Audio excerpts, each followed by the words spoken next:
ආයි කොහොමද ඔයාලට මං හිතනවා ඔයාලා හැමෝම හොඳින් ඉන්න ඇති කියලා. ඔන්න ඉතින් අදත් සෙනසුරාදා දවසේ ඔයගොල්ලන්ට එකතු වෙලා අලුත් රෙසිපි එකක් හදාගන්න හිතුවා. ඉතින් අද මම ඔයගොල්ලන්ට එකතු වෙලා හදාගන්න යන්නේ මෙන්න මේ රස Mongolian Fried Rice එක. එහෙනම් අපි මේක හදාගන්න විදිය බලමු. ඔන්න ඉතින් දැන් අපිට සමයක සම්පූර්ණයෙන්ම වගේ ඉවරයි. දැන් අපිට ෆෝල් එක තමයි මේ කාලේ. ඉතින් පළදාව ගාඩන් දෙකේම අපි ඔක්කොම අරගෙන ඉවරයි. ඉතින් ගොඩාක් එකතු වෙලා තියෙනවා මාළු මිරිස් ඒ වගේම බෙල් පෙපර්. ඉතින් ඒකම තමයි මම ඔයගොල්ලන්ට එකතු වෙලා මේ Mongolian Fried Rice එක හදන්න හිතුවේ.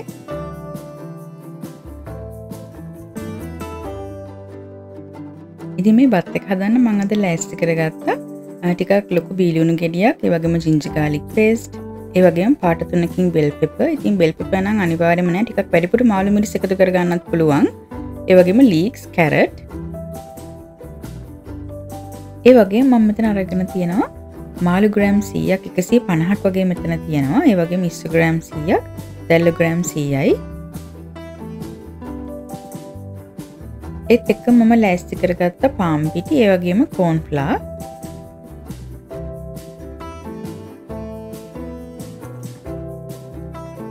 ඒ වගේම දවසක් පරණ උයාගත්ත බත් ලෑස්ති කරගත්ත. ඉතින් මේ ප්‍රමාණය තමයි මම අද බත් එක හදන්න පාවිච්චි කරන්නේ. ඒත් එක්කම හොඳින් සෝදලා හැම ඉවත් කරගත්ත චිකන් තයි 5ක් විතර මෙතන අරගෙන තියෙනවා.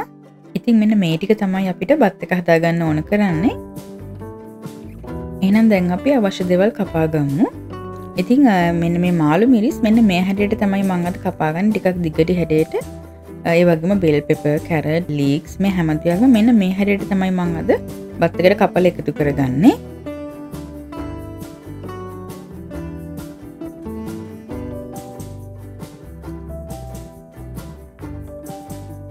ඒ වගේම මේ බත් එකට අපි ගෝවත් එකතු කරගන්න ඕනේ. ගෝවා වගේම මම තව මෙතන අද ලුණු පොළ එකතු කරගන්නවා. ඉතින් මේ බත් එකට සාමාන්‍යයෙන් කංකුම් තමයි දාන්නේ. ඉතින් කංකුම් මට අද හොයාගන්න බැරි වුණා. ඉතින් ඒ නිසා මම ලුණු පොළ ටිකක් ලොකුවට කපලා එකතු කරගන්නවා. ඒ කොළ පාට ලස්සන ගතිය බත් එකට ඕනේ නිසා.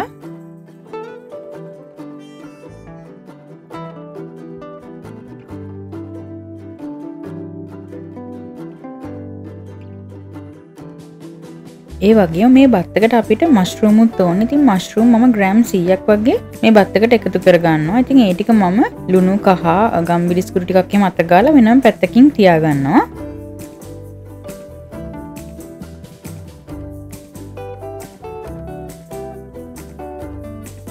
දැන් අපි අපේ එළවලු ටික කපා ගත්තා. ඉතින් ඊළඟට මම කපා ගන්න යන්නේ දැල්ලෝ. ඉතින් දැල්ලෝ මම මෙන්න මේ හැඩයට තමයි කපා ගන්නේ.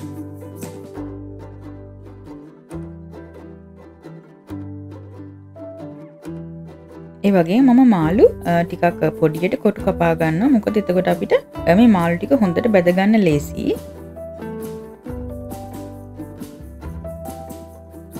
ඉතින් මේ විදිහට මාළු ඔයාලත් පොඩියට කොටු කපා ගන්න. ඉතින් ඊළඟට අපි හදන්නේ මේක මැරිනේට් කරගන්න. ඉතින් සීෆුඩ් වල ටිකක් පිලී ගතිය වැඩි නිසා මම කහ තේ හැඳි දෙකක්ම එකතු කරගන්නවා මේක මැරිනේට් කරනකොට. ඒත් එක්කම ලුණු කුඩු තේ හැන්දක්, ගම්බිරිස් කුඩු තේ හැඳි එකමාරක් විතර මම එකතු කරගන්නවා. ඒත් එක්කම සෝයි සෝස් මේස හැන්දක් විතර, ඒ වගේම ginger garlic paste පුරවලා මේස හැන්දක් එකතු කරගන්නවා. ඒත් එක්කම corn flour මේස හැඳි දෙකක් විතර එකතු කරගෙන මේක හොඳට අතින් කලවම් කරලා මැරිනේට් වෙන්න ඔයගොල්ලෝ මිනිත්තු 30ක් විතර මේක තියලා තියන්න ඕනේ. දැන් අපි චිකන් එක මැරිනේට් කරගමු. මම එකතු කරගන්නවා කහ කුඩු තේ හැන්දක්, ඒ වගේම මිරිස් කුඩු මේස හැන්දක්, අමු 3-5 තේ හැන්දක්, ලුණු කුඩු ගම්බිරිස් කුඩු තේ හැන්ද ගානේ, ඒත් එක්කම ginger garlic paste මේස හැන්දක් වගේ, දෙහිගිරි භාගයක යුෂ මේත් එක්කම මම එකතු කරගන්නවා පාන් පිටි මේස හැඳි 3ක් විතර, corn flour මේස හැඳි 2ක් විතර සහ කපාගත් අමු මිරිස් ටිකකුත් දාලා මේ ටික හොඳට කලවම් කරලා මේක මැරිනේට් වෙන්න තියෙනවා මිනිත්තු 30ක් විතර.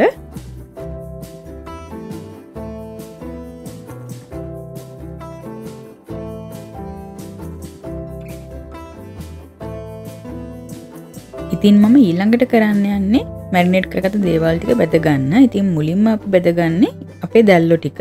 ඉතින් දැල්ලු ටිකක් බැදෙන්න වෙලා යන නිසා මුලින්ම එකතු කරගෙන ඒකට මෙන්න මේ වගේ මිරිස් කුඩු තේ හැන්දක් වගේ එකතු කරලා ඒක හොඳට තෙලේ කලවම් කරමින් බෙද ගන්නවා මෙන්න මේ විදිහට.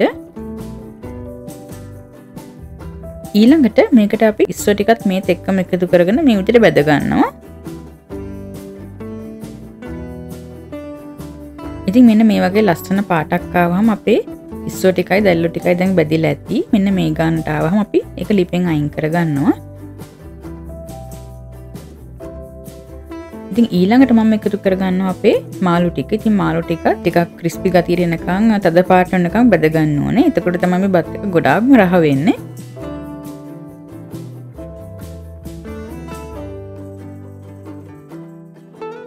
ඊළඟට මම එකතු කර ගන්නවා හතු. ඉතින් හතුත් මම මේ විදිහට බෙද ගන්නවා.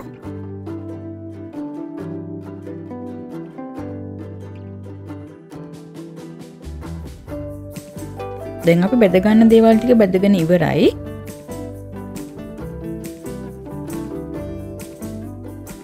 දැන් අපි අපේ බත් එක හදාගමු. ඉතින් මුලින්ම මම ටිකක් ලොකු භාජනයකට එකතු කරගන්නවා. අපි කලින් අර ඉස්සෝ දැල්ලෝ බදින්න පාවිච්චි කරපු තෙල් වලින්ම චුට්ටක් එකතු කරගෙන ඒකට මම එකතු කරගන්නවා ginger garlic paste මේ විදිහට. ඊට පස්සේ සුවඳ එනකන් හොඳට මේ ටික අඩු ගින්දරේ මෙන්න මේ විදිහට බෙද ගන්න. ඊළඟට අපි එකතු කරගන්නවා බිත්තර ටික. බිත්තර එකතු කරගෙන ඒකට ලුණු ගම්මිරි සුඩින් දාගෙන ඒක හොඳට ස්ක්‍රැම්බල් කරගන්නවා මෙන්න මේ විදිහට. ඊට පස්සේ අපි මේකට එකතු කරගන්නවා කපාගත්ත ලූණු, ඒ වගේම බෙල් පෙපර්, ඒත් එක්කම කැරට්, ගෝවා, ඒ වගේම ලීක්ස් එකතු කරගන්නවා. එකතු කරගෙන මේක හොඳට කලවම් කරගන්නවා.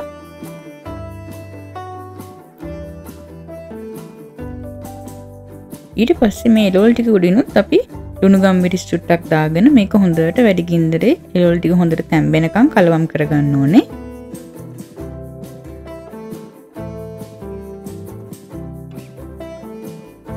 ඊළඟට අපි එකතු කරගන්න උයාගත්ත බත් ටික. මේත් එක්කම අපි සෝස් වර්ග ටිකත් එකතු කරගමු. ෆිෂ් සෝස් මේස හැන්දක්, තක්කාලි සෝස් මේස හැන්දක්, ඒ වගේම සෝයි සෝස් මේස හැන්දි දෙකක් විතර. ඒ වගේම ඔයිස්ටර් සෝස් මේස හැන්දක්. ඒත් එක්කම කෑලි මිරිස් එකතු කරගන්නවා තේ හැඳි 3ක් විතර අපි එකතු කරගෙන මේක හොඳට වැඩි ගින්දරේ අපි කලවම් කරගන්න ඕනේ. ඉතින් මේක මිනිත්තු 2-3ක් කලවම් කරගත්තට පස්සේ අපි එකතු කරගන්නවා chili paste. සහ අපි වැදගත් ඉස්සෝ, ඒ වගේම දැල්ලෝ, මාළු සහ අපේ වැදගත් හතු ටික එකතු කරගෙන මේක හොඳට කලවම් කරගන්න ඕනේ වැඩි ගින්දරේ.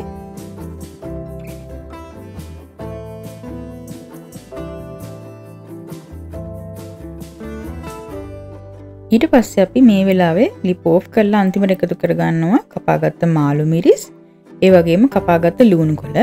ඉතින් කංකුම් තියෙනවා නම් ඕගලන්ට මේ වෙලාවේ මේකට එකතු කරගෙන කලවම් කරගන්න පුළුවන්. ඉතින් ලුණු කොළ එකතු කරාට පස්සේ අපි ලිප ඕෆ් කරගෙන තමයි මේ විදිහට කලවම් කරගන්නේ.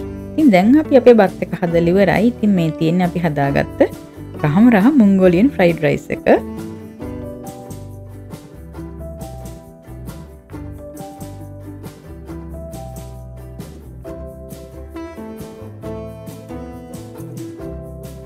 දැන් අපි ඊළඟට අපේ chicken එක හදාගමු. මුලින්ම මම භාජනයකට තෙල් මේ විදිහට එකතු කරගෙන අපි අර මැරිනේට් කරගත්ත chicken ටික එකතු කරලා මේ විදිහට බෙද ගන්න තමයි තියෙන්නේ. ඉතින් මුලින්ම ටිකක් ගින්දර වැඩි කරලා ඔයගොල්ලෝ මිනිත්තු 2-3ක් බැදගෙන ඊට පස්සේ මේක අනිත් පැත්ත හරවලා මිනිත්තු 5ක් විතර අඩු ගින්දරේ බෙද ගන්න. ඊට පස්සේ මේ වගේ පියනෙන් වහලත් තවත් මිනිත්තු 5ක් විතර ඔක්කොම මිනිත්තු 5ක් 10ක් වගේ වෙන්න මේක හොඳට බෙද ගන්න ඕගොල්ලෝ. ඉතින් ඔයගොල්ලෝ බෙද ගන්නකොට මේ වගේ අනිත් පැත්ත හරවලා මම හිතන්නේ මේකට මම මිනිත්තු 15ක් විතර ගියා මේක බෙද ගන්න. ඉතින් මේ විදිහට බෙදගත්තට පස්සේ අපේ chicken එක හරි.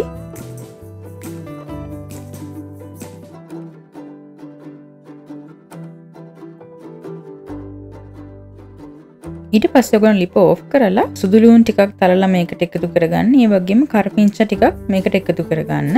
මේ සුදු ලුණු තරලා තමයි එකතු කරගෙන තියෙන්නේ මේ විදිහට තෙල් එකට. එතකොට හොඳ සුවඳක් වගේම මේ සුදු ලුණු ඇත්තටම රහයි. ඉතින් මේ සුදු ලුණු කනකොටත් ඇත්තටම රහයි. ඉතින් කරපිංචවලත් මේ විදිහට කොළ පාට තියෙනකන් ඔයගොල්ලෝ බෙද ගන්න. යන්තම් බෙදගත්තාම ඇති.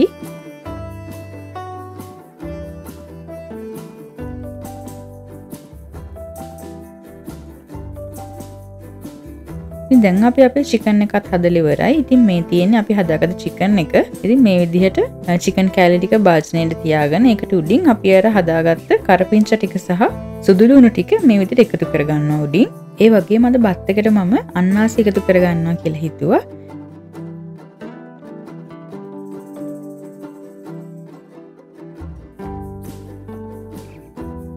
ඉතින් අන්නාසිත් මෙන්න මේ වගේ පෙති කපල මම අද බත් එකට එකතු කරගන්නවා.